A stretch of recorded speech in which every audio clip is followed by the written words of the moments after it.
Hello, Whoa, everybody. Happy Star Trek Tuesday. hilarious. You have waited for Tuesday for so long. It's finally here. It's Star Trek Tuesday. It's time for the main viewer. We're going to talk about all the fun news of the week. We got to stop gossiping, Jenny. We got to get to business here. Great April Fools. We got to get to business, everybody. It's time to talk about all the Star Trek and sci-fi news of the week. There's so much to discuss. Today is a special day in Star Trek history. Do you know what aired today on January 9th in a previous year? That's another interesting thing for everybody to enjoy. Also, Terry Matalas and Jeri Ryan are in the news for winning some awards. That's pretty cool. Jeri Ryan had some fun things to say about that. We've got an update on Strange New Worlds, which is pretty cool. Everybody loves Strange New Worlds. Seth MacFarlane talks about the Orville. Is the Orville ever going to happen? Season 4, that is. Who knows? Maybe he's just going to keep talking about TED Talks. I've never seen it.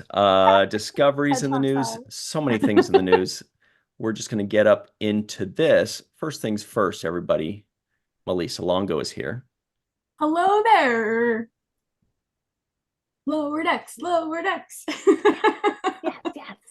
Oh yeah, Melissa and I are both wearing very similar Lower Decks shirts. Yeah, We both partied with them apparently. Jenny R. Johnson is here. Arr. Legacy. Yes. Well, it has to happen now. Yes. But anyway, we'll talk. All right. Dr. Anne Marie Siegel is here. She doesn't have a New York accent, even though she lives in New York. From Wisconsin.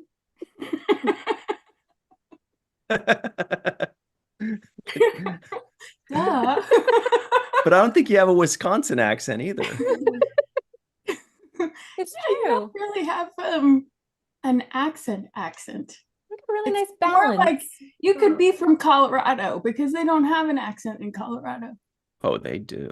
Anne Marie always struck me as a Valley Girl accent. Everybody in the live chat right now, what kind of accent does Dr. Anne Marie's? I always thought that you sounded Valley Girl. One that time an on my accent? actual freaking reviews for residency, someone put that she sounds like a Really? Valley Girl. I'm like, this is just my voice. I don't know Oh my what God. more I can change, so it's a little bit of a sore point. But the But good news is we is- can understand every single word you say, and we love them all. She's the walking exclamation point, Dr. Anne Marie Siegel. My name's Ryan T. Husk. What were you going to say, Melissa? No, I was gonna ask, is that an accent? What? Oh, Valley Girl. isn't it? It's more like a dialect than an accent. It's also exhausting Like- trying to not talk how you actually talk all day. Yeah. What's every the day. difference between a dialect and an accent? I feel like a dialect means that you're actually using different words, Yes. right? Yeah. I mean, Oh, I don't know. I guess. I think I know so. India has a million of them, Yeah, it's Right. more maybe about millions. the way things are, talked about and the words you use than the sounds you make. I took a test Yes. once and it said that I had a Modesto accent. I was like, how dare you? What did I do to deserve? I answered 20 questions for you to tell me I have a Modesto accent? That's funny. Uncalled for. I've never been able, nobody's been able to pin an accent on me. That's I've been told I sound Canadian. You do. You sound Canadian. Let's it's talk about the news, wonderful. everybody. Here we go. About the news? Yeah. There it is. Everybody, please give this video a like for what we're going to do, not for the last few minutes. But please give this video a like. Please subscribe to this channel. Hit that bell icon for notifications. That way, when we go live, you find out about it. If you're listening in, give us a 5-star rating and a nice review. We'd really appreciate it. And while we get into the news, in the live chat, everybody, type, what is your favorite new Star Trek series? We got Lower Decks, Picard, Discovery, Short Treks, Strange New Worlds, Prodigy. Let us know. All right, so today in Star Trek history. Give you a hint. January 9th, 2020. And here it is. know what it is. Daily, our good friends over at Daily Star Oh. Trek News say Yeah. today in Star Trek history, on the date, January 9th, 2020, Star Trek Short Treks Season 2 ends with Children of Mars. It was the 6th episode of Season 2 and the 10th episode overall. No more planned. I think it's the 4th episode. I don't know. Either way, it's the final episode of Short Trek's Children of Mars. And I'm happy to say I have never seen it. That was insane because Really? it was like the Should. lead in to Picard, which was like mind blowing and amazing. It's so good. It is so good. I really enjoyed that one. You can't Yeah. spare 10 Then why minutes. didn't I watch it? I don't I don't know. I'll tell you why. I didn't watch that one That's the dumbest or reason. the penultimate episode. So I didn't see the last 2 Short Treks. Mhm. And I I didn't see some of them. I didn't for this one reason. That way, when we're all old and gray, Oh, yes. when this renaissance of Star Trek is all over, and I want to see a new Star Trek episode, I can turn it on and watch new Star Trek content. Nobody else can do that. We're like, Everybody turn that's seen on. everybody thing that's is- seen those Short Treks, you'll be like, there's no new Star Trek. I'll be like, yes, there is. I'll get some kettle corn.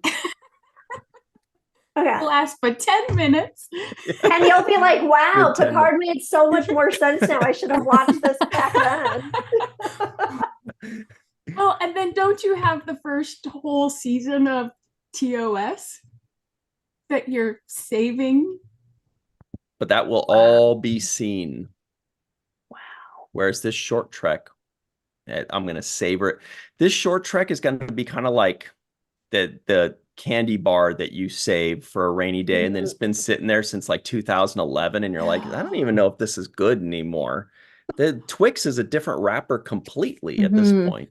I feel like our new goal in life should be like, well, we found the actors from Children of Mars to do a panel for VTC. Yes. Yes. 60. ATC 60. Is this a poll? Seems a bit poly.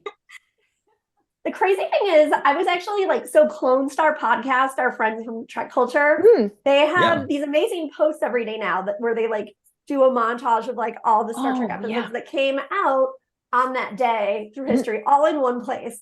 And I have to say, like the ones that they've done for this week, I'm just shocked by how good this like week after New Year's has been just across the board in every Star Trek. It was like Data's Day.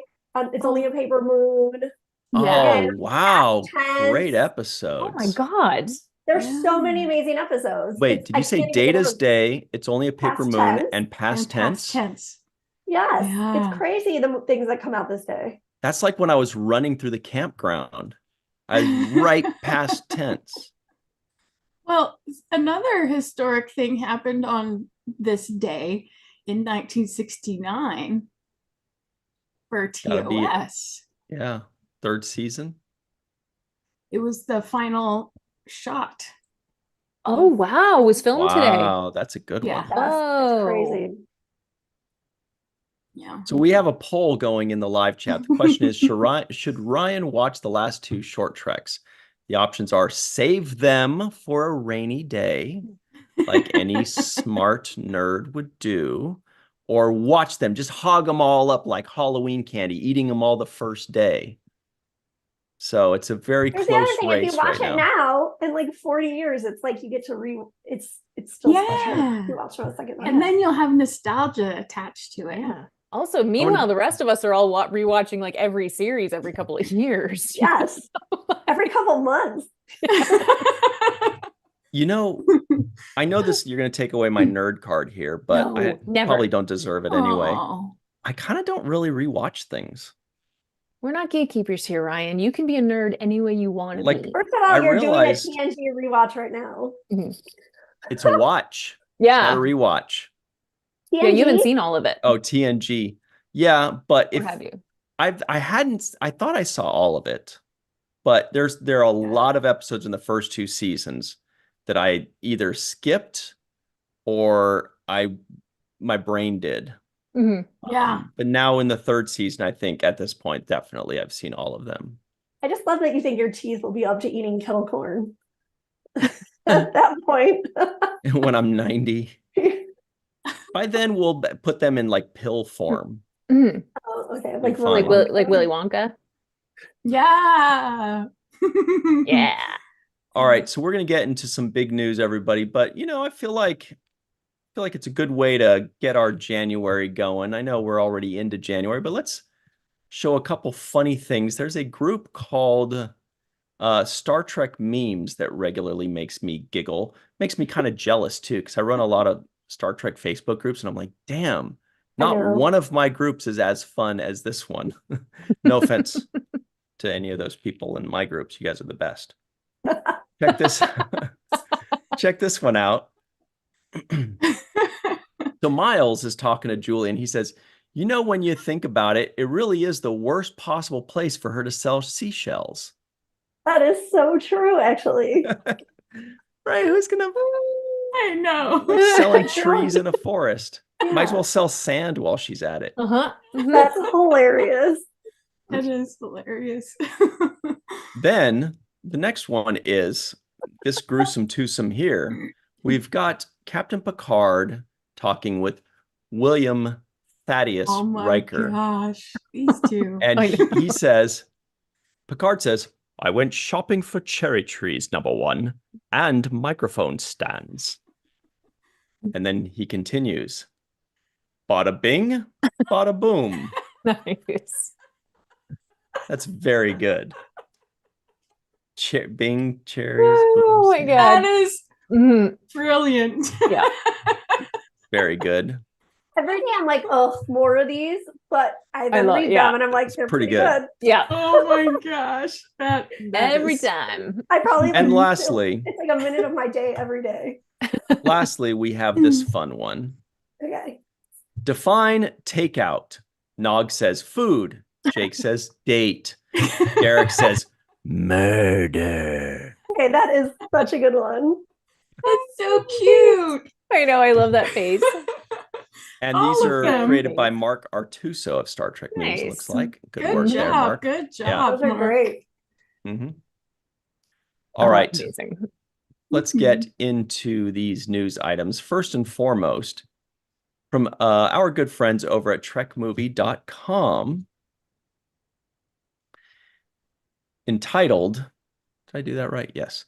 Jeri Ryan and Terry Matalas win Astra TV Awards for Star Trek Picard. Watch their acceptance speeches. So it reads very quickly. On Monday night, the Hollywood Creative Alliance, and that sounds cool, and held their third annual Astra TV Awards, formerly called the HCA Awards, in Los Angeles.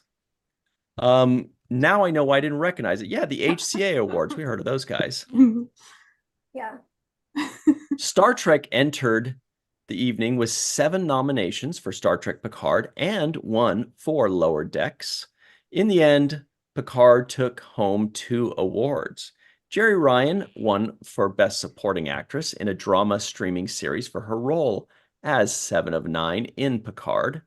Ryan actually tied with Elizabeth Debicki from The Crown. Is that like a... Yeah, she just won the Grammy. Is that a Greek last name? Debicki? The pair beat out Anne Dowd, Anne Marie Duff, hey, good job, Emily Swallow, Eve Hewson, Genevieve O'Reilly, Leslie Manville, Sarah Desjardins, and Yvonne Strahovski. Wow, that's a lot of people. Dude, that list is like next level too. I was in a bathroom. I came out of a bathroom next to Anne Dowd, and she's like one of the aunts in The Handmaid's Tale, so she's always wearing brown, and she's like super scary. And when she came out of the bathroom, I looked, and she's wearing like baby pink, like head to toe. And I was like, oh my God, I'm in like mirror universe, Handmaid's Tale. That's awesome. Wait, her name is Dowd? Yeah, Does she's anybody actually remember the how last that's Star Dowd. Trek related? Yes, she's the one that Kevin Uxbridge did not get rid of. Exactly. Or Kevin Uxbridge was a Dowd. Yeah. Oh, yes. Mhm. It's the Hoosnock he got rid of. Yes. All of them. All those. Everywhere. Yes. So Kevin. So there was a tie. Does that mean they gave out 2 awards? Yes. Wow. That's really cool. You know, I can't help but feel like this links up in a nice, easy way to the 2024 Lappy Awards, and an organic way to tie that in.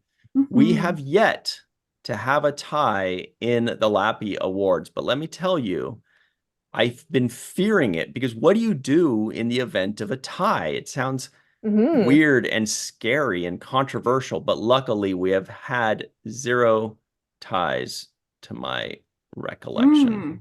But now we know what the Astra Awards did. Yeah, give it to both of them. Yeah, I like that. I like that too. Seemed like a really good group of people there. Like all the best nerds were there. It was wonderful. There was one thing that we can't play their speeches, and hers was lovely, and she was saying how it's not often you get to revisit a character that you played like decades ago. But then she posted on her social media and said, what a lovely send-off for a character that I truly loved getting to embody again after so many years. And I'm like, don't say send-off. Like, no, yes, because scary.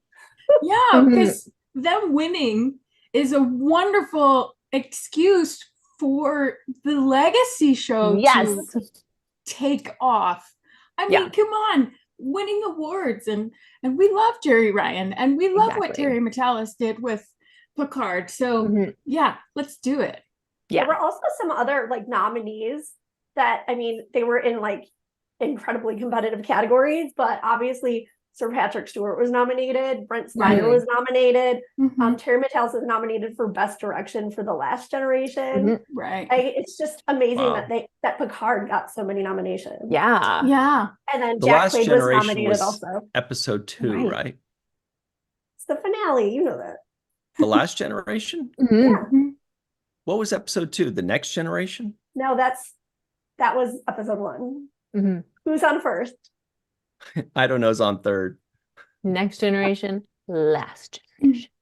What was okay? Well, that does make more sense. Hello to Matt Boardman in the live chat. What's up, Rashid? What's up, the Trek reviewer, Fran, Wanda, Dave, Gregory, John Davis, Allison, Leach Hyde, Shag 840. We see all of you. What's Becca, up? my brother's girlfriend. Hey, welcome. Oh. All right. So let's continue on this real quick. It continues. Did somebody say Terry Matalas? And it reads, speaking of Terry Matalas, he picked up the award for Best Writing in a Streaming Drama Series for the Picard Season 3 finale, The Last Generation. You guys were right. He beat out competition from Taylor Sheridan, 1923, Tony Gilroy, that's a city. Ooh, wow. That's where my grandma lived. Andor, Carla Banks Waddles and Daniela Gage, Belair, Logan Ritchie and David Reed, The Boys, and Peter Morgan, The Crown. Oh, wow. Are you guys watching The Crown?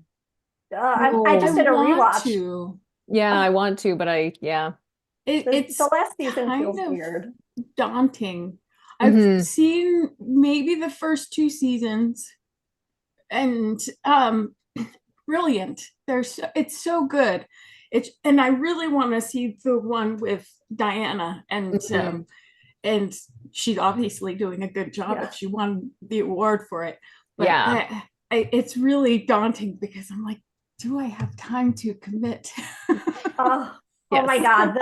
The Leslie Manville last episode as Princess Margaret, when she like her final goodbye. Oh my God. I can't imagine that not sweeping award shows next year. It was so Wow. Well, and I want to see Gillian Anderson as Margaret Thatcher because I love her. Incredible. I love her. Yes, she is amazing. Yeah. Yeah. Check this out. I want to also show you But how also, like, the sharp boys these two totally looked. swept Astra, and Jack Quaid was nominated for Best Actor in a Drama, and the boys won tons of categories. Yeah. They're so cute together. How sharp these two look. They look I love How are this. these two people again? I love this because they're friends. This makes me so happy, like that they're like like they've been friends for so long. I just think this is just really cool. Do you think that they secretly don't like each other? That's why they're like, just we'll take separate pictures, but you can put them side by sides. No, because there were pictures pictures together. Terry Matalas even posted pictures of them together. That's Hollywood. Not just PR, Ryan. I thought it was so cute how Terry Matalas thanked his son and about that was adorable. so cute about creating popcorn. Yeah, which was so cute. Ryan's like kettle corn. Yeah, they have it in pill form soon, you know. Pill I mean, porn. I feel like Astra was like really impressive too, because first of all, it's a tough act to follow when the Golden Globes are the night before. And somehow they did it. And really, like, I felt like they did break through social media. They did. Yeah. So good job, them. Yeah. Yeah. Yeah. This also continues on, just to close this out here. Check this out. Because they talk about the other nominees that Anne-Marie was mentioning. Matalas was also nominated for Best Directing, but lost out to Nelson Cragg of The Boys. Picard was nominated for Best Streaming Drama Series, but also lost out to The Boys. The Boys is doing well, you're right. Sir Patrick Stewart lost out for Best Actor to Anthony Starr from, say it with me, Them Boys. Yeah, he's amazing. And Brent Spiner lost out for Best Supporting Actor to Jensen Ackles from The Boys. Jesus. The Boys, yeah. Finally, from Picard, Michelle Forbes was nominated for Best Guest Actress in a Drama Series, but she lost out to Regina Taylor, CSI Vegas. Weird. I actually played a cop on CSI Vegas. Did you? Oh. Yeah. Oh, that's awesome. Yeah. Ooh. You know who to call at STLV if any trouble breaks out. And can I just say those gun belts are freaking heavy. And I had 2 bruises on my hip, one hip from having to wear that for however many hours. Wow. They are freaking heavy. I think everything they wear ends up being like 25 pounds. Something like that. Yeah. Yeah. That's crazy. Good workout. It is. Okay, let's move on to our good friend, Jeri Ryan. This is from cinemablend.com, written by our good pal, Mick Yost. Yay. That's right, Mick Jost. Star Trek Picard's Jeri Ryan got emotional while accepting her award for playing 7 of 9. And the video has me in my feelings, too. Can you imagine if 7 of 9 just started crying when she used to talk? That'd be weird. She did. In the episode with her optical node, where the in like one of the greatest episodes of Star Trek ever, where I cry every time. And then it gets called back in Picard when the reason Icheb like dies is because they're looking for his optical node. Yeah. Little do they know he doesn't have it because he gave it to 7 so she could live. So good. I love that I totally believe that you cry when you watch that episode because you started to get teary-eyed recounting it. That's amazing. Beautiful. It's so beautiful. Oh my God. Anyway. All right. So this says Star Trek was snubbed pretty hard by the Emmys. What else is new? Which is why we created the Lappy Awards, the 2024 Lappy Awards, February 18th. 2024. Get all the info at virtualtrekcon.com. It's going to be a star-studded event where you're guaranteed to get some Star Trek related winners. Let me tell you. Picard had a lot of nominations. Anyway, this continues. And while that awards show hasn't historically shown love to the franchise, other awards shows took notice of the big year it had.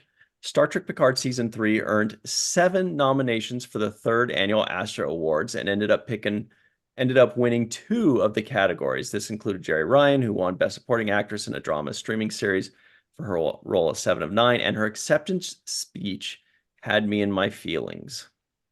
You just kind of scroll down. I just thought it was such a beautiful speech. It reads, quote, "Thank you so much. Thank you to the ACA. Thank you. My God, I'm in awe of all the other nominees in this category. It's not often you get to revisit the same character 20 years later, and she's even more fun and even cooler then. And for that, I have to thank our fearless leader, Terry Matalas, who wrote us the most beautiful stories and the most beautiful character development, and our amazing team of writers and my fellow actors.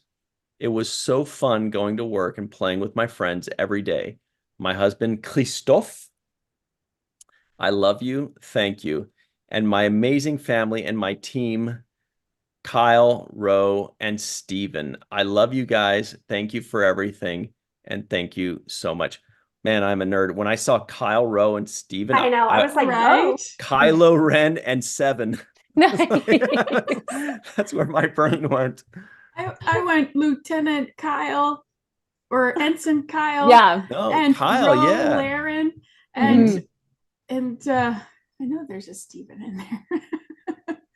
It's good stuff. Great article. Everybody go check out the rest of that. It is cool. Has she won any awards before, Jeri Ryan? I don't think so. I don't think so either. And she has been. Love her dress. Sorry. Yes, isn't it lovely? I love the color. Yeah. Yeah. She has been absolutely brilliant. Like from the second she appeared in the Star Trek universe, she has been just like showing up and giving like brilliant performances. And a corset, no less. She's had 6 Saturn tight Award one. nominations and 1 win in 2001. Ah, For like Voyager and Picard. Oh, really? Cool. It's cool. Good for her. It's about damn time. And back then it was too. And a satellite award. I don't know what that is. Yeah, what's a satellite award? So, what are the Astra Awards? So like, what's their gimmick? Yeah, it's like 250 nonprofits that all get together and form a committee, and the nonprofits are made up of like influencers, journalists, like people in production, people in like different areas, and then I guess it's all completely like the Hollywood Coalition Alliance or whatever. I can't remember the creative. HCA. It was like it can't be Coalition Alliance, but yeah, it's cool. Yeah, that's great. That is cool. I wonder if they have like very similar results to the Golden Globes, or if they go off in different directions. They seem to be definitely looking in different places. Yes, because like Golden Globes, they're streaming dramas. I felt like we're heavier on like Succession showed up all the time, but they also like have the categories divided up a little differently. Yeah. Like streaming versus like cable or broadcast. Yeah. Yeah. And I mean the Golden Globes, I mean, yes, they have like they're a legacy event, obviously, but it's the Hollywood Foreign Press Association. Like it's just a bunch of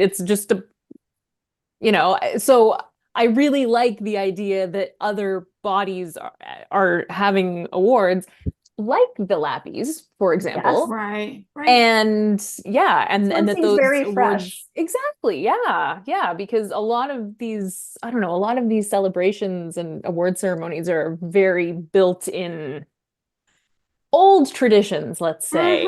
Yes, and it feels like that award shows like this one, like the Astra Awards, have a broader scope of what they look at, not just the same type of shows or movies that win all the time. Yeah, absolutely. Expanding to sci-fi and superhero genres and not just focusing on legit drama. Yeah. They love drama, don't they? Man, those award shows. Every time award shows have all their list of winners, I'm like, it's just a giant list of movies I've never even heard of. Not that I haven't seen. I've never even heard of it. Doesn't mean it's a bad movie. It could be very good. Just because they're not spending a big amount of their budget on marketing, they could still have the best script and the best whatever. But what I'm saying is, it's because it's usually a genre which is specific to drama, which is not something I'm usually interested in or watching. So I don't usually watch these things, but that's a good point that these guys seem to be expanding out of that very specific myopic view. Yeah, I love that. Anyway, anything to add to that, Dr. Anne-Marie Siegel?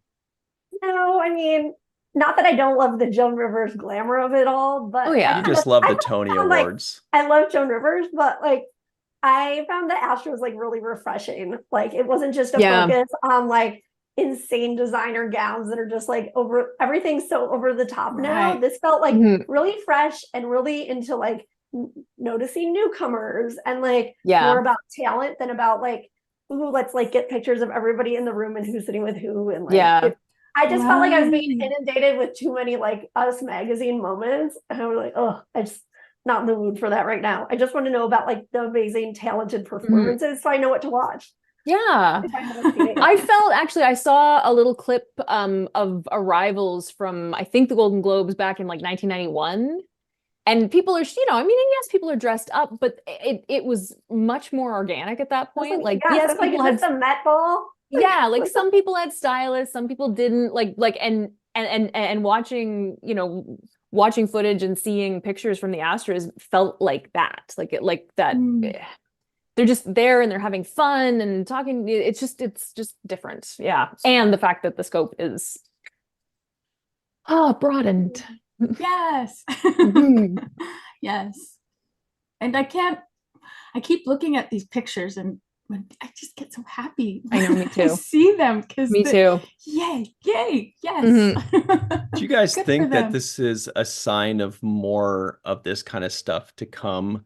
Or do you think that the Golden Globes and the Oscars and the like are going to stay in their lane and they're going to say, you know what? They're going to say, we're going to leave the sci-fi and fantasy and all that stuff to the Saturn Awards. We're going to leave all the broader scope to the Astros.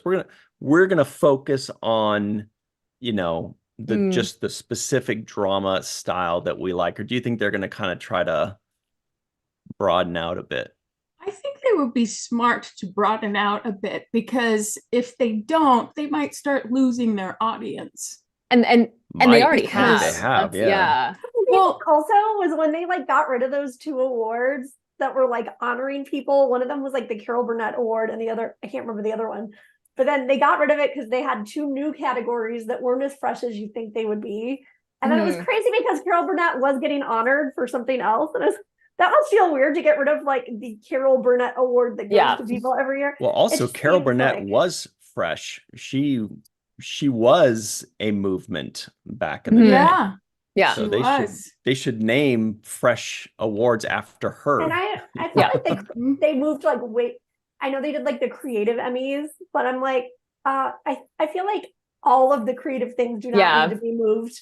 We want to see some of that at least. Yeah, they've done that with the Oscars too, and it's and really, especially during the strike this year, and I keep pounding about this. But yeah, the level of interest that people actually have in the creative arts outside of being in front of the camera, people are really interested in that.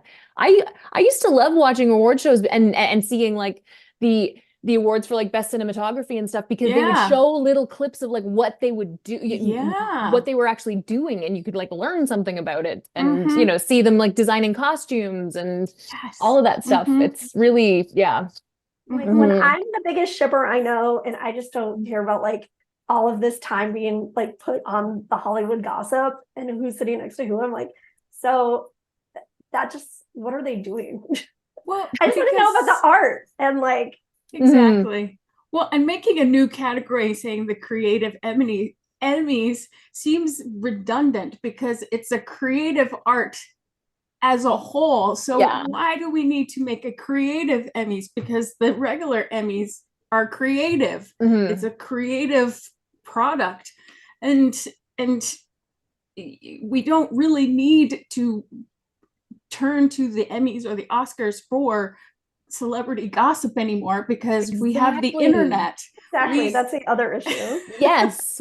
We don't, it's all stuff we already know. So or those who want to know already know. It's true. You know, so yeah, well said. Very well good. said. Also, everybody, not exactly Star Trek related, but very close. There was a tweet earlier this week that I just remembered. Really interesting, really fun. But I'd love to hear your thoughts on it. It's kind of sports related. So here you have a game between the Philadelphia Eagles and I believe the New York Giants. I'm just going to play the video and you guys tell me what you think. It's only 13 seconds. Yeah, that's the New York Giants. So then. Oh, wow. Wow. That's oh my God. He really loves that guy. So I'm not really sure. I mean, I think I understand what's going on here, but everybody, if you're just listening, if you got another tab open because you're writing an email or something, click over here. It's worth the 13 seconds. Just watch this video. Everybody just listening in, it looks like there's a punter for the Eagles. And is it the Eagles or the Jets? Let me see. Eagles. And New York Giants guy is running into the kicker, which now is illegal, but back then it was okay, I guess, as long as you didn't knock him over. So it seems like he's trying to keep him up, but really, to the untrained eye, it looks like he looks like a dog in heat, really, is what's happening. He really looks like he's having his way with that guy. And that guy's like, no, I don't want it. He looks like he's going to town. Oh my God, that's amazing. And the kickers are always so small too. Right. And the Eagle is like, Eagles guy is like, wait, let me go. Come on already. Stop it. Emery's like, how dare you bring sports into this? We're talking about. So I went to the sports Emmys like 2 years ago with our friend Marty, who won an Emmy for like graphic design in the sports Emmys, who's like one of the biggest Spock fans there is. Oh, cool. And I actually was so moved by like the art that goes into making these sports broadcasts and some of the people who like been doing it their whole life, or like the female sports announcer that they honored. And I'm just like, actually, in this case, especially, they should be airing this on TV and not just like YouTube, because it makes you like appreciate what goes into it more. Yeah. Like, yeah, and also when I watched Katie Nicolaou's Emmy Award receive, like I watched the Emmys that for the regional weather when she won. I was like, this is also so amazing. Like, you get to see all the work everybody's doing, and it's just like so inspiring. And I have to draw attention to Linda Andereg's comment. She said, I think that the Lappies were so well received that everyone will start copying them and forget about the big award shows. Yes. Well, absolutely. Or the Lappy Awards will just be so big that they'll be like, I'm going to watch more Star Trek because look at this fun show. Just want to point out. Makes me do that. Just want to point out a couple comments regarding that fun video. Bob D says, NFL rules, they're married now. Dave Gregory says, I'm back. What did I miss? Oh, that was interesting. Glenn Iverson says, has the NFL created a penalty for humping yet? Anyway, fun. Well, I like his quote. The eagle has landed. Oh my gosh. Oh my God. That's pretty funny, Glenn. Good one. Robert Kaiser makes a good point. He says, I mean, I love me some NFL, and this is definitely running into the kicker, but what does this have to do with Star Trek or sci-fi? You don't know? I Okay. mean, It's a very good point, though. So back to the Star Trek news. This is from ScreenRant.com, written by our good pal John Orchiola. You know him as Back of the Head. Check this out. It's entitled Strange New Worlds, Season 3 filming resumes. Star Trek director shares BTS Enterprise pick. Oh, here we have Spock and Chapel walking along. What else do we have? So walking if you and just- yearning. It reads, Star Trek Strange New Worlds Season 3 director Jordan Canning shares a behind-the-scenes photo of production of the USS Enterprise now that production is resuming in Toronto. The highly anticipated Strange New Worlds Season 3 finally started production in December after being delayed for months by the dual WGA and SAG-AFTRA strikes. Producing director and our pal Chris Fisher directed Strange New Worlds Season 3's premiere episode from a script by another one of our pals, Davey Perez. Although it's unclear whether filming of the first episode was completed before the show broke for the holidays. Also, by the way, Jordan Canning's also our pal. She's great. Nice. Yay! I'll let you go on. Basically, she's killing it on Instagram with these, like, every morning she starts out with like an amazing update for what her day has in store Oh, on the awesome. Strange New World set. That's really cool.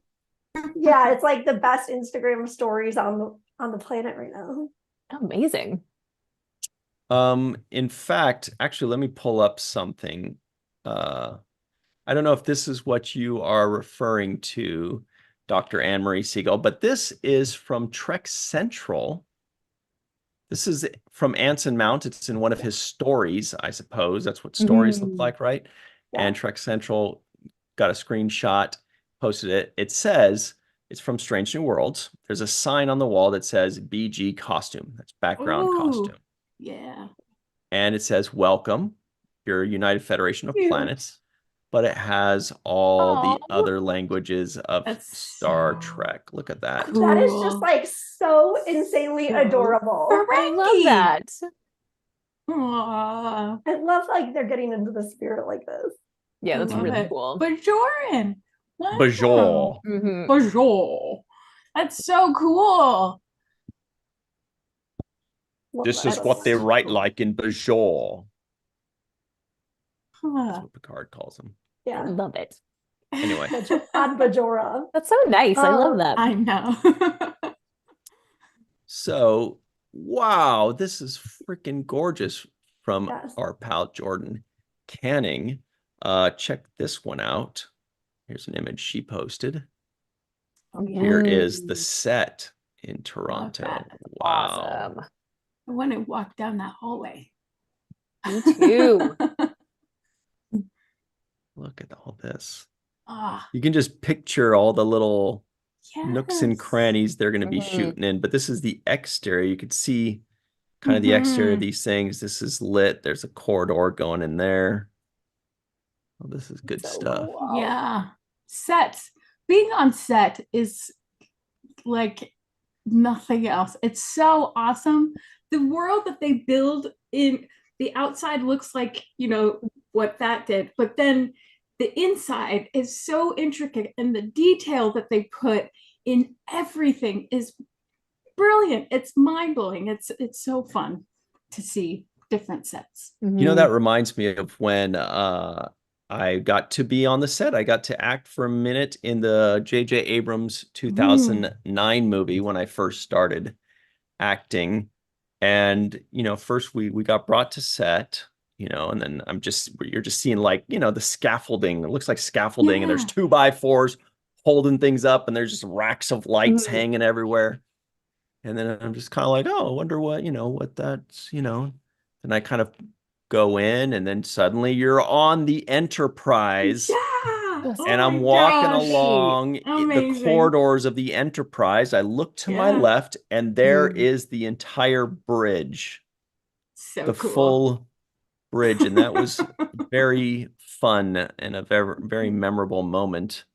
But on the exterior, it just looks like wood paneling, and there's like Taco Bell bags, Yeah. Yeah. I worked on Pan Am a couple times, and you would see this tube of just wooden exterior, but you walk inside that wooden exterior and it's an entire plane, an entire airplane. And then the office where they walked around for Pan Am, same thing. You walk inside, you're in the Pan Am building, and it's incredible. I love that. Yeah. Love sets. Love them. Good job to all you set builders out there. Yes. You do awesome work. I sent you, Ryan, the link to JJ Canning's Instagram, because she posted another one this morning. Ooh, update. Day 2.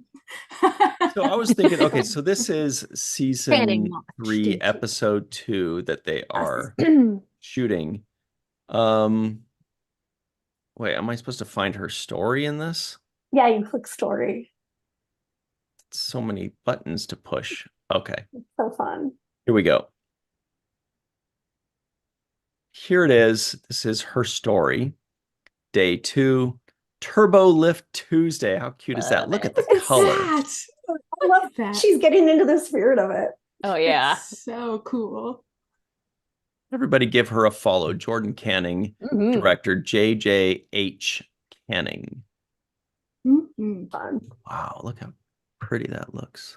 It's so pretty. Yeah, that's awesome. Oh, yeah. Who's in charge of frosting the glass for the Enterprise? And look how shiny the floor is inside the turbo lift. You guys know how they do, speaking of the shining of how they do the turbo lift back in the days? I don't know if this is how they still do it, but on the set of Star Trek Into Darkness, when I was acting in that, I saw that and I had never thought about it or realized it. But, they just have these walls, people go in and they have these translucent, frosted windows or whatever. And they just have like spotlights, and the spotlights would be turned off when they go down. And then they'd turn on and go like this up against the windows, and then turn off, and then turn on, and then turn off, and then turn on. And so that way you're seeing just the lights going like that. That's so cool. But they're not actually going up or down. I love it. It's magic. Yeah. It's magic. I think it's awesome. It's just like the people who do those jobs are just so important, and they're so brilliant, and it's just it's so great. Yeah. They're the reason that we believe we are watching something in space. Yes, exactly. They're the ones making it look like that. So we don't have to suspend our disbelief nearly as much. We can just see, we're looking at a spaceship. We're watching something move. We're seeing Klingons. You know what I mean? Yeah. They really make it to where we are transported to a different place. Insert transporter pun now. So, and it allows us to time travel too. Yes. Yeah, exactly. So just to finish off on this article a bit more, it continues.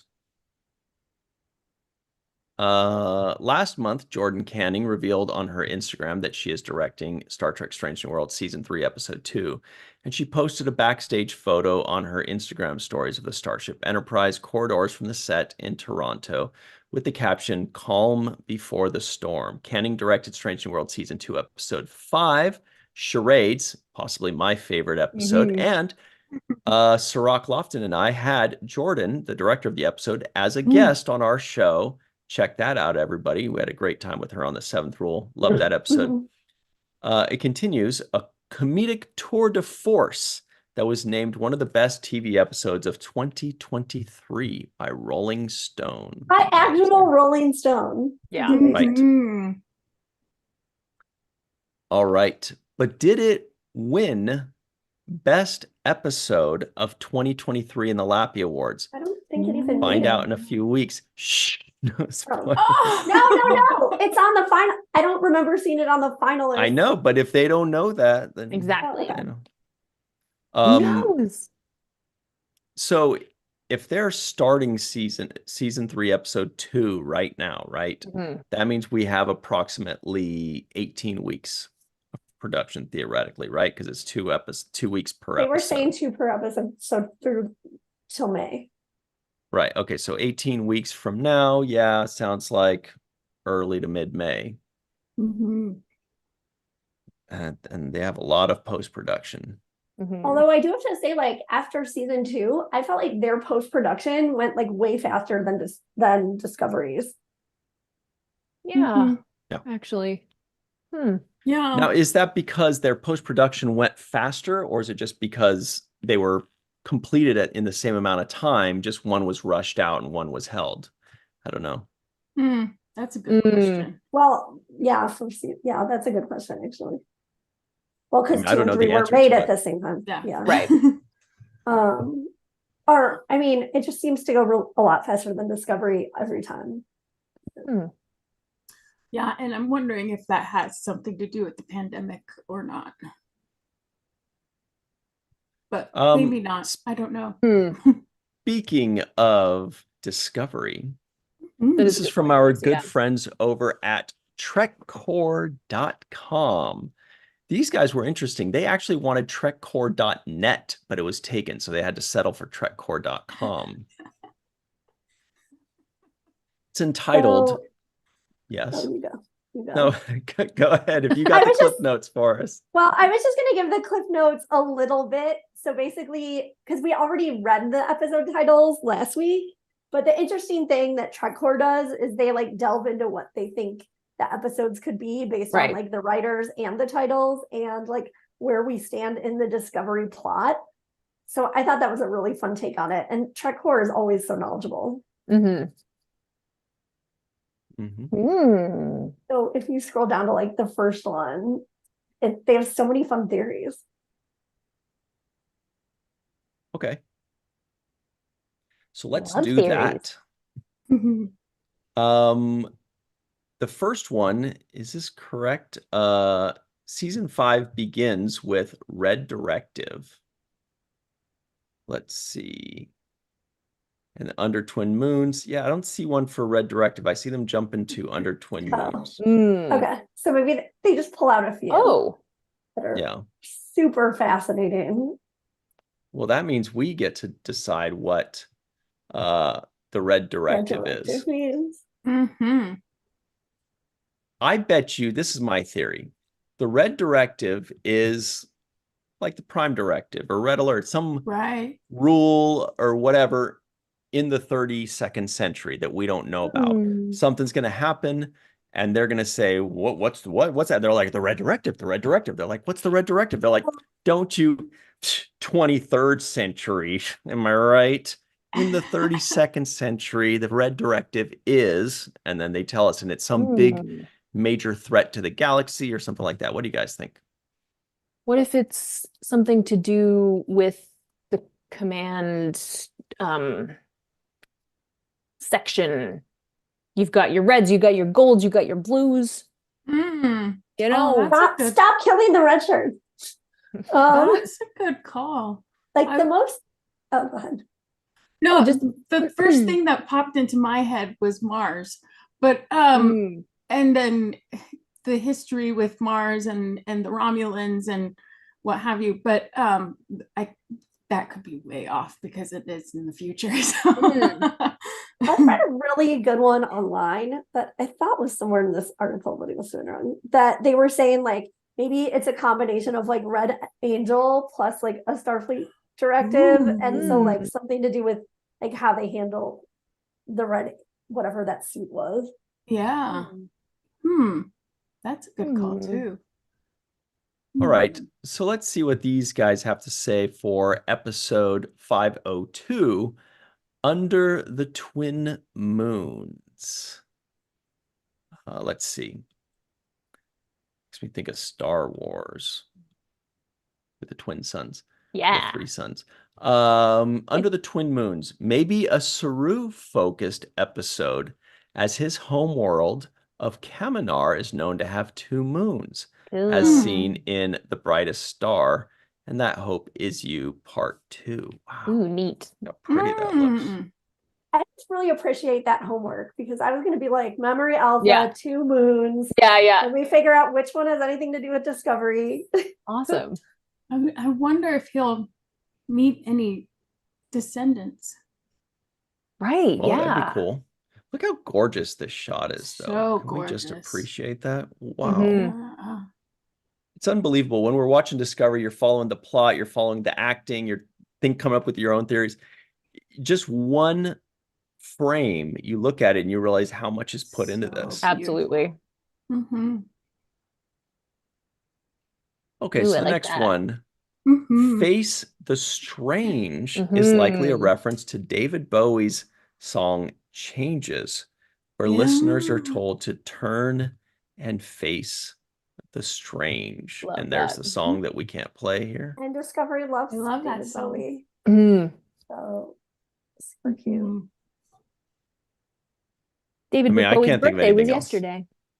Oh, happy birthday, David Bowie. Oh my God, Iman did like the sweetest post where she was like, I wish heaven had visiting hours. And I was like, oh, I love that I follow you for Star Trek, but also for life. So the next one, this one's interesting. Perhaps whale speak might refer to whale song if Discovery decides to check in on the whale probe aliens from Star Trek for the voyage home in the 32nd century. This one's pretty unlikely, we'll admit.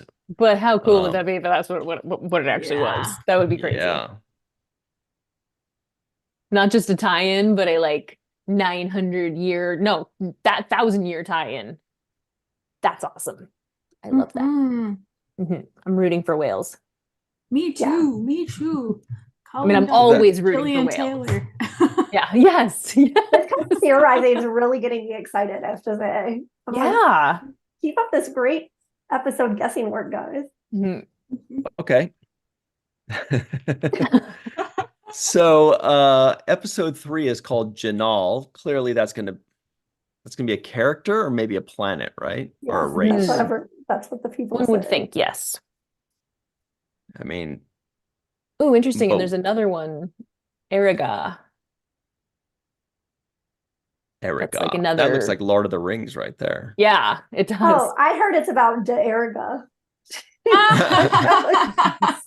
De Erica Tendi. Yeah. Nice.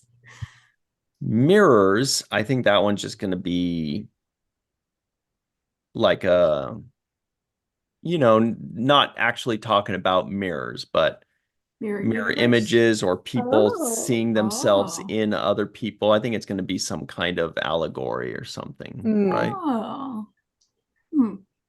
Because when people think of mirrors, a lot of times, especially in titles or in songs, they're talking about, seeing yourself or repeating things or recognizing patterns or things like that. It's usually got more depth to it than just... Now watch, it's actually an episode about them holding up mirrors, but I don't think so. Or the mirror universe. Right. Oh no, we have breaking news actually. What? Tracy Tormé just passed away. Oh, what? good. Oh, that's so sad. The big goodbye writer. Oh. Who invented Dixon Hill. Right. Son of famous crooner Mel Tormé. Yeah. That's so sad. That is sad. 64. That is sad. That's so young. How old? 64? 64. Yeah. I like the Beatles song. Oh, I loved his Star Trek episode.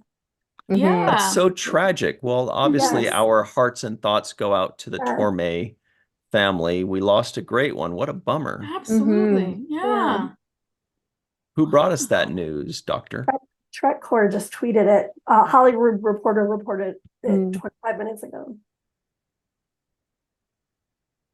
Wow. I really appreciated in season 2 of Star Trek Picard, they had Renee Picard reading a Dixon Hill novel written by Tracy Tormé. The pale one. Yeah, that was awesome.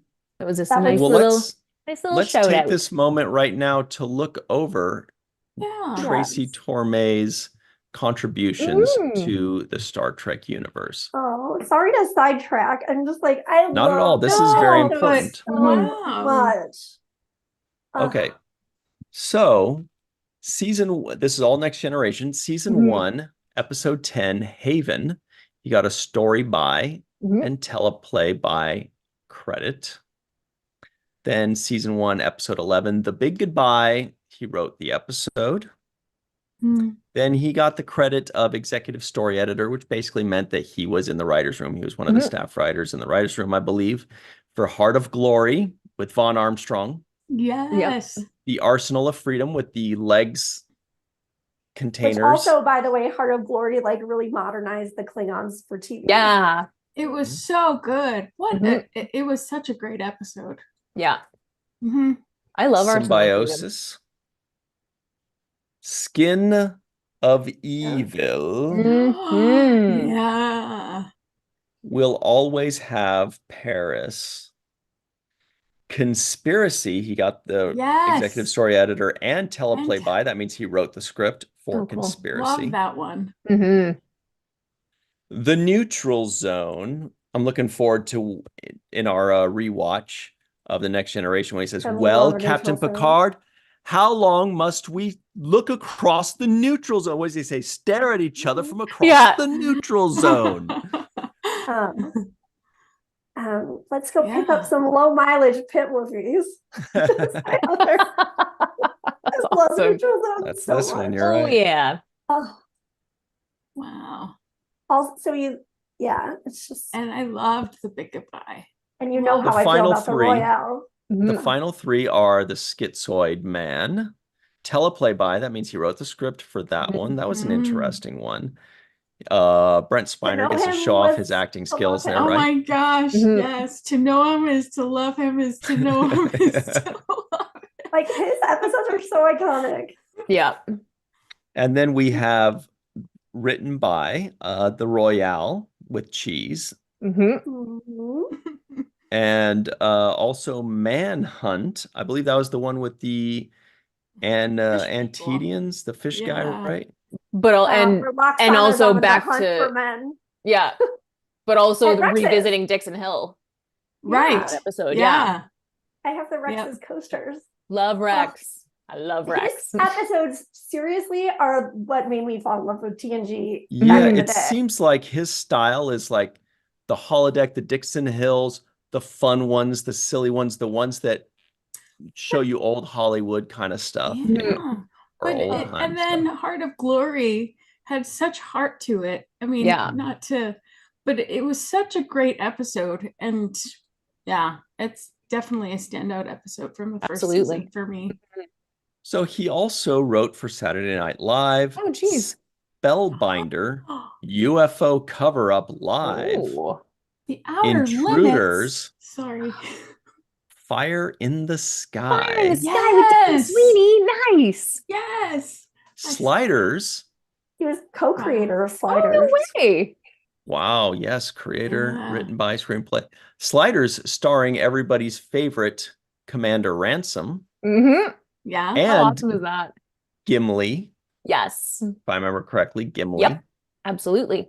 The Outer Limits, which was like Twilight Zone-ish. Basically, exactly that. Odyssey 5 and Carnival. Oh, neat. That's awesome. Tracy Tormé, we hardly knew ye. Good work. He literally made me fall in love with Star Trek. Like, those episodes. They just like were so appealing to all ages. So, like, really did so much to make Star Trek TNG like literally a family show. Yeah. Skin of Evil was the first full episode that I watched, and I was like 12 years old, and by the end of it I was crying. Traumatized. I was just like, I love these people. But I was just like, who are these people? They're amazing. They're a family. Oh. Yeah, but I also have to shout out Conspiracy because I love that episode. Oh yeah. That's one of the greats. Good. Yeah. And then his interview in Chaos on the Bridge was pretty good too. Oh, I'm so happy he had that Easter egg in Picard. Even more now. Me too. Yeah. Yeah. Well, let's move forward, everybody, Okay. to As we this must. interesting article. This is from inverse.com, written by our pal Ryan Britt. Apple's best sci-fi show just dropped a Star Trek twist with wild implications. Yes. Mm. So I can summarize this one because I know not everybody's watching For All Mankind, but the reason it's so important is because it's Ronald D. Moore talking about Star Trek in an alternate timeline. So basically, so cool. he did an interview in 2019 when Star Trek started getting name dropped on For All Mankind in the first place. Stop yawning. So what we knew before this was that like there was a Wrath of Khan movie, and it was probably, he had said it was the first Star Trek movie. That was like super interesting. And then in this recently on For All Mankind, like 2 weeks ago, so spoilers if you're not caught up, but it's also not really a spoiler. Said, so like Danny's talking to her, like sending a message, Captain Poole is sending a message home to her family and saying that when she comes back from Mars, there's a new baby, so she's gonna make that baby a Trekkie. She goes, "That I know you're not a Trekkie, but I'm making my grandbaby a Trekkie, and we're gonna watch all three series of Star Trek, all of them." And then it like burst the internet open, like 3 seasons. What are the 3 seasons? And everyone's like, is that a diss on Voyager and Enterprise? But apparently in this interview last year, Ronald D. Moore said in an alternate future where like space exploration is more like prevalent just because of the alternate timeline. He said that phase 2 actually would have happened. So it would have been TOS and phase 2. And because phase 2 happened, TMP didn't happen because famously phase 2 was like canceled to go the movie route. So then the first actual movie was Wrath of Khan. And then everybody's wondering what that third series is. Probably like a TNG. But the fun part is that's the reason Ronald D. Moore has a writing career. He like got discovered and was on TNG. Yeah. So we were, like trying to think about like what would TNG be then? But that's crazy. Very That's fun. so cool. It's such a fun little nerdy Easter egg that just like really blows your mind. And it's so fun to know how much he's still thinking about Star Trek. Yeah. Yeah. Adorable. I love that. Interesting. We love those guys. So here's our next item up for bid, everybody. It's from cinemablend.com. Our good pal Mick Jost wrote this one. And everybody, don't run. It's just a quick Orville update. Don't get mad. The Orville is a great show. It reads, Seth MacFarlane provided an update on the Orville's future, and I'm not sure how to feel about it. Let me give you a little preface that there are like 5 of these articles up right now. But when you start fact checking them, some of them have quotes from like 2019 or 2020, early 2023. This was the one that I found that had like the most current ones without being misleading. Okay. So let's see. This reads a little something like this. The conversation surrounding the Orville has more or less exclusively become about whether or not the series will return for season 4 or if it's canceled. Yeah, that's really it. Basically, in a nutshell, here we are right here. The quote from Seth MacFarlane is, how do I answer this question? It is not officially over yet. No. I think that's it, right? That's the big. But I mean, that's the big update. So big to say.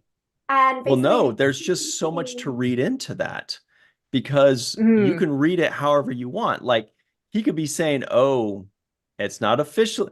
It's not officially over just yet." In other words, with a glimmer in his eye and a wink and a nudge and an ankle kick. Or he could say, "Well, that's not officially over." No, saying yes, it's done. It's over. We just haven't announced it. Scott Grimes has been saying like similar things to what I had heard rumors of, which are like, well, Seth MacFarlane is definitely interested in exploring more of the story. And oftentimes, if he's interested in it, people are interested in making those things move forward. So like, and I feel, aren't they like really, really close friends? So I just felt like that was another good sign. Yeah. Or it's just he doesn't know one way or the other, but he's hoping for it. So it would be bad for him to close the door on it because he doesn't have an answer yet. Right. And do you think everybody watching Ted and getting the Ted numbers up will like help Orville? I think anything would a little bit, right? But if I had to guess, because remember, Adrian Palicki, she made it seem like it's a pretty tough life being an actor in the Orville, which means maybe some of them may not be too thrilled or excited about coming back for logistical reasons. And, you know, we can't blame them for that at all. So, but the person she said that about was Jay Lee. And then he immediately was like, that's not true. I want to be on it.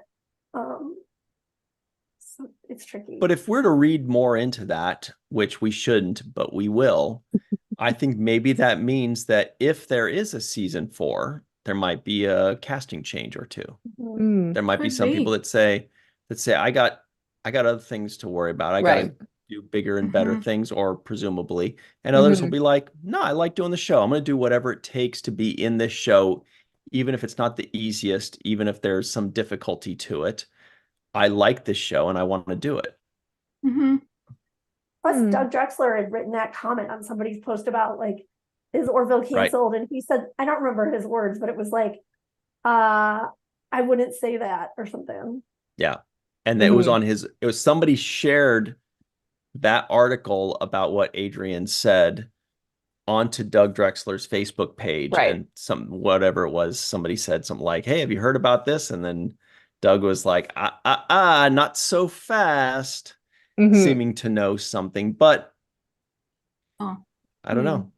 We can hope. Speculation at this point. It's because you don't know one way or the other, and that's I don't. But where Jenny does. Yeah, no, but that's probably where all of the creatives are as well, because who knows what's going on behind the scenes.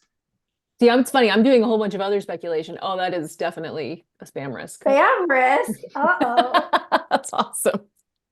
I'm doing a bunch of other speculation because I saw today that Tom Cruise just signed a contract with Warner Brothers for like a multi-picture deal. Is he going to be the next captain when Warner Brothers merges with Well, with Paramount? It's interesting. I mean, and I know actors can, you know, especially at his tier, can have different contracts with different companies, but just with the idea that, you know, and then David Zaslav was talking about how, you know, that they're like really excited about the IPs that they have and that they really want to like make movies. Like, are Mission Log and Star Trek going to be back together again? Like, it's really interesting. I like their Desilu. Yeah, just because you know, Tom Cruise has been working on Mission Impossible with Paramount for so long and has that relationship, and I'm just really interested at the timing of this. But I don't know anything about it, so I'm just speculating. Well, what's nice to know is that isn't like burned out of Orville, because if he just really didn't want to do it ever again, he would say that. How could you be burned out of something you only do once every 3 years? Right. That's true too. Right? That's very true. Now, it's easy for me to say, because if you're somebody like Seth MacFarlane, you aren't just there for the shoot. You're developing, you're talking with the network execs, you're pitching, you're writing, you're part of the writer's room, you're part of post-production. So he's actually a part of it from the very beginning nugget to the very end epic season, I would think. Nugget. I know, I love that word. So if I had to guess, which I don't have to guess, but even if I didn't have to guess and I just wanted to guess, I would say that Seth MacFarlane still wants to do a season 4.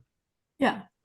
And I would say that there are a lot of people on his team or in his cast or in his orbit that also want a season 4, whether they like the show, they like the paycheck, they want to make the fans happy, whatever it is. And there's just some logistical things that need to be figured out to see if that's actually going to happen. I have no knowledge of this, but that's just kind of what it seems like. So that's why he's saying, look, even if Hulu doesn't want a season 4, that doesn't mean the Orville's dead. We could just pitch it to somebody else, for example. Could be anything. Yeah, but I think Hulu should run with the season 4 anyway, because from season 3 seemed to do well when it People aired. really seem to enjoy this show. Yeah. So I hear. So I hear too. I haven't watched it. What? No. You haven't watched season 3 of No. the Orville? I haven't seen season 0 of the Orville. Wait, There is no what? season 0. No, I know. I haven't seen any of it. I haven't seen any thought of it. that was Oh, a you joke. should. No, I'm serious. Oh, there's Anomaly a in the universe. You know how sometimes people tell you to watch something too much and then you're just anomaly. like, What? So that's what my stance was. And then during season 2, someone was like, how are you not watching this? This is some of the best Star Trek ever. And then it was somebody I trusted, and it was a hot guy. So then I was like, okay. okay. Mhm. And then I watched it, and I didn't leave my apartment like all weekend. It was Wow. so good. See? And then I told my parents, and they didn't leave their house the next weekend. I'm like, it's so amazing. Because they were And then I busy? told my college roommate, who like doesn't even like sci-fi, and Mhm. she got really into it, watching it like and bonding with her stepdaughter. Really good. Like, it also has like that TNG sort of, or like 90s Trek multi Mhm. generational. It's like it's like That type comedic of- Next Generation. Yeah. Season 2, there was a 2-parter episode, a 2-parter. I don't remember if it was like around the middle of season 2. A lot of you that have seen it know what I'm talking about. When that first episode of the 2-parter ended, I was like, whoa, this is the best sci-fi of the year. And there was a lot of sci-fi going on there, but those of you that know what I'm talking about, that 2-parter, the way it ended, a lot of people were saying it had a best of both worlds Yes. part 1 Wow. feel. Like when that ended, when that ended for the season finale for Next Generation, that was the same feeling they had when this episode ended with the Kaylon. But it also It has was. shipping. It has like the most magical music moments, like with jazz standards, but also Yeah. like The King and I. Mhm. It's like it has all of everybody's favorite things. Well, from and 90s it stuff. also has Dolly Parton. I'm Yes. sorry. Who's I have actually to in it? Spoilers. shout out Dolly Parton because she is a living legend. And I Yeah. love her so much. Yes. Yeah, she is amazing. Definitely. So we have a poll in the live chat right now. The question is, will there be the Orville season 4? The options are yep or nah. A lot of people are pissed at you, Jenny, for having never seen it. What the heck? I'm just in shock. Oh, I don't know. It has such like Lost feeling vibes. Like the Lost? amazing parts of Lost that like really make you feel something. That's like what I also felt in the Orville. It's funny too, because there was a Yeah. period where there was a lot of like, there was like Discovery, and then there were like the people that didn't like Discovery, Yes. and all the people who didn't like Discovery were like, you need to be watching the Orville. That's when Well, that's right. Wait a also, minute. Are like- you saying there's tribalism Yeah. amongst fandom? I don't believe it for a second. And I felt like I was cheating on Star Trek by watching it, so I just never did. And then also like that original, the way it was originally pitched as like a spoof, which Yeah. it is not Yeah, at all like that- a Spaceballs. Yeah, So exactly. I was like, I have no interest in that. And then Mhm. by episode 3 about a girl, I was just like, at the end of that, I was like, oh my God, like this is good. Episode 3 about a girl me- starring Rico E. Anderson, by the Oh, way, yeah. everybody. Who we do like a that lot. out. That is true. Well, what for me, the Orville started out pretty slow. I was kind of iffy on it Mhm. because it was the first few episodes. I don't know. I was like, but then it started. I don't know. Something shifted, and there's so much heart in the Orville and in the writing, and just it became humorous, but it wasn't about the humor anymore. Yeah. Whereas the first couple of episodes, I think they were trying too hard to make it funny. Yeah. And it didn't work for me. But then Gotcha. it dived in and it was just really good. That's really cool. good Brennan stuff. Braga, Joe Manosky, Right. Yeah. Andre Doug Formanis, Drexler. Doug Yeah. Drexler, Yeah. and then not to mention the actors like Yeah. Penny Johnson-Gerald is just like Oh my gosh, one of the best so actors. good. Yeah, it's all so good. The kid actors are incredible. Like and then all right. And David A. Goodman from Enterprise. Ryan's like, all right, guys. Well, this has concluded the Orville panel. Okay. But Thank you, everyone. We're just out of time. Not that we don't like talking about the Orville, and they deserve it. Just because they don't have anything new going on right now, they still deserve to be remembered for the good stuff that they did do, and hopefully more to come. All right, let's close this poll. It looks like one Trek fan also hasn't watched the Orville. I'm in shock right now. Neither has Robert Kaiser. He said he watched the first episode. Don't judge it on the first episode. Don't judge it. Don't. I just put it on in the background to get through it. Yeah, my people. Don't judge it by the first episode. Gotcha. Definitely don't. Can I just say that Aaron and I watched the first episode together, and he did not like it at all. He said it wasn't quite funny, not quite Trek, not quite funny, not quite Trek, not quite good. Yeah. So those first few episodes, don't judge it by that. I'll go in with that mental image. I love that, actually. That's awesome. But look at Next Generation. They could say that about the first 2 seasons a lot of times. They say, hey, it gets better. So 2 or 3 episode ramping up is actually really good. Absolutely. Good bell curve. Okay, Greg Kenzo makes a joke. He says, one Orville fan in reference to one Trek fan, Lisa. Nice. Very clever, you Hawaiian. Yes. All right. Why don't you put some pineapple on your pizza? Hey. Okay. I like Actually, that. the pizza I ate today had pineapple on it. Oh my God. Ooh. Nice. All right. Unanimous on the pineapple.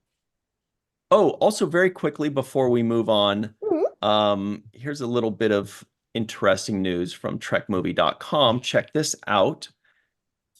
It is about Ezri Dax. Nicole DeBoer returns as Captain Ezri Dax for Star Trek Online Both Worlds. So everybody check that out. There's a lot more to dig into there. Whoa, there's some big names up around here. So check that out. Yeah. Kipley Brown, we know her too. Kipley Brown, she was in like 2 episodes of Star Trek Enterprise. She was also in Star Trek Continues for any of you that watched that. All right. But they're in their 31st season, 14th year of Star Trek Online, which is pretty impressive. That's incredible. Wow. There's not a lot of MMORPGs on that still that started then that still exist. That's crazy. Exactly. Yeah. And then still have a relationship with Star Trek. Yeah. That is pretty impressive. Man, that's really cool. I still have a relationship with Star Trek. We all do, darling. I'm still dating. It's true. Well, let's talk about the week ahead, everybody. Before we do, check out the week behind us. Yesterday on the 7th Rule YouTube channel, we released our full review of, Chaos on the Bridge. It's a Star Trek Next Generation documentary. It covers the first 2 seasons and the bedlam of Star Trek The Next Generation in those first 2 seasons. We have special guest Dave Zappone, who is the executive producer of 455 Films that did this documentary, as well as the captains for The Love of Spock, What We Left Behind, etc., etc. All the best Star Trek documentaries, including some that have yet come to pass. To quote, who is that? Galadriel? Galadriel. Galadriel. Right. Thank you. That have not yet come to pass. Not yet, and she looks at him all like, anyway, and also Lolita Faggio, who worked behind the scenes as well during those tumultuous years. So she's the perfect person to comment on that. It's a great one. Check that out. 7th Rule YouTube channel. It's available right now. And you can also watch Chaos on the Bridge on YouTube right now. You can own it. It's part of the Captain's Collection. anywhere you find those kinds of things as well. Moving on to Wednesday. That's tomorrow, Wednesday at 6 p.m. Pacific, 9 p.m. Eastern Time on the Falling Tower YouTube channel. Dr. Noor and I, that's Muhammad Noor and I, we are reviewing Monarch, Legacy of Monsters with our very special guest, Jolly Josh Sussman of Glee and many other shows. Awesome. Yeah. So this is about like Godzilla and stuff, this show. Fun. And January is anything goes month. So it doesn't have to be sci-fi. It doesn't have to be 80s sitcom. It can be anything, even Godzilla stuff. So check that out tomorrow, 6 p.m. Pacific, 9 p.m. Eastern Time. Then on Thursday on the 7th Rule YouTube channel, 6 p.m. Pacific, 9 p.m. Eastern Time, we'll have some kind of cool Throwback Thursday Deep Space Nine goodie for all of you. We have like special guests joining us, like Robert Hewitt Wolf, Ira Stephen Bear, Nana Visitor, Armin Shimmerman, Terry Farrell, all kinds of people. And we're unleashing those onto the world when they talk about their Deep Space. Siddick. That so dude fun. Is dreamy. Jesus. He is dreamy. Yep. Absolutely. You could get lost in those eyes. And he's so nice. He's just such a nice guy. Anyway. Yeah. So then on Friday at 5 p.m. Pacific, 8 p.m. Eastern Time, come right back here to this channel to watch us go live on Star Trek and chill. We talk some news. We talk a lot of Star Trek. We chill. We hang out. We have a beverage. It's a great time. 5 p.m. Pacific, 8 p.m. Eastern Time. We're right here on the virtual TrekCon YouTube channel. Then there's Trek Talks on Saturday. I think that's like all day long. So I don't know exactly the timing of that, but check that out. I'm sure you've heard about it. It's everywhere all over social media. That is Saturday. Then on Sunday, where are we on Sunday? Here we go. On the 7th Rule YouTube channel, 9 a.m. Pacific, 12 p.m. Eastern Time, we've got our first segment review of Star Trek The Next Generation, Season 3, Episode 4, Who Watches the Watchers? It's a question and an episode. Such a good episode. So check that out. It's a great time. And then on Monday, next Monday, we got something special brewing because it is the 5-year anniversary of the 7th Rule. Wow. Can you fathom the 5 years ago, next Monday, we unleashed, actually the 14th, we released a video that had that Thin Lizzy song, The Boys Are Back in Town. Remember that, Melissa? But that doesn't count as an official episode. So the first official episode dropped on January 15th, 2019. It does not feel like it's been 5 years. Wow. Well, it hasn't yet, but it will be in a week. It's 6 days. So check that out. We'll have some kind of announcement about that to enjoy. We also have a contest going on. We've got this to figure out in the 7th Rule Facebook group. The question is, how many weeks in a row has the 7th Rule released new episodes? It's a crazy number. It is a crazy number. That's it. Melissa Longo, can you tell everybody where they can find you online and your fine wares?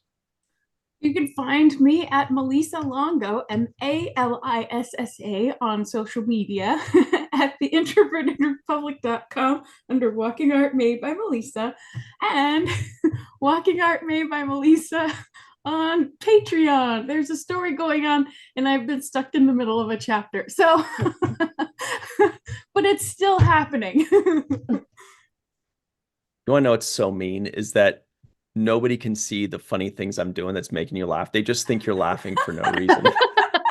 They're just like trying to hear. They're like, why is she laughing? I'm trying to understand what the website is. Because laughter is my favorite thing. So keep doing it. Totally. Jenny R. Johnson, what about yourself?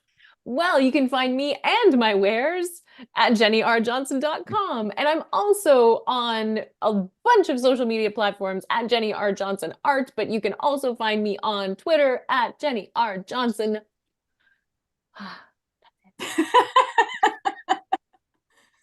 Dr. Anne-Marie Siegel, where can people follow you to keep track of all the craziest and most fun Star Trek news? Star Trek Love Connection. Twitter at Anne-Marie Siegel 1. It's gonna be a panel. You can start a business. This is gonna be a panel.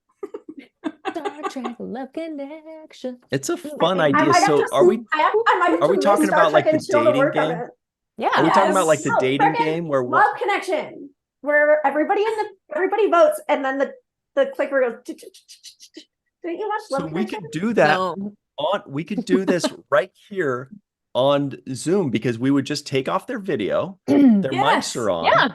They answer all the questions. Exactly. But then does the person say Bachelor number 1 or Bachelorette number 2? Or do we just have a YouTube poll? Name, and we know a blurb. We know their name. And we know okay, wait. Am I the only person? Be really mean, though.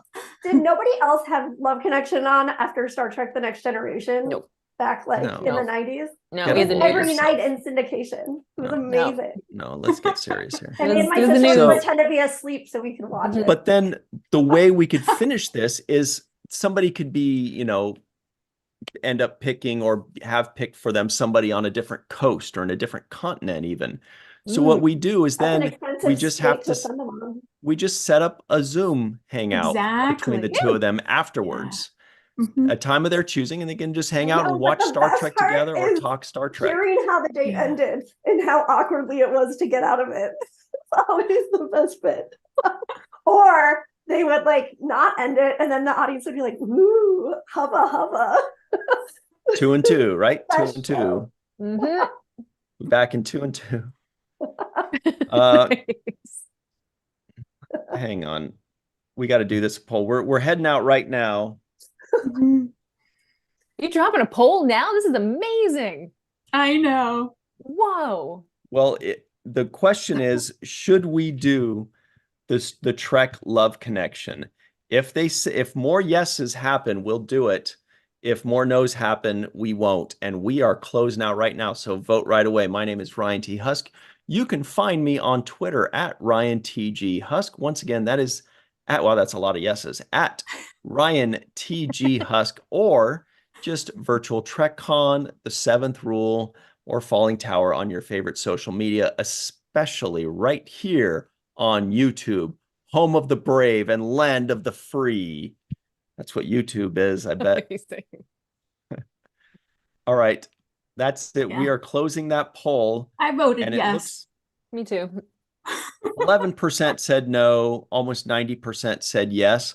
All right, we're going to make it happen. Virtual TrekCon 5, everybody. It's amazing. Yes. Karma Connection. Karma Connection. I love it. I don't know. We got to vote on that because there's Parma Connection.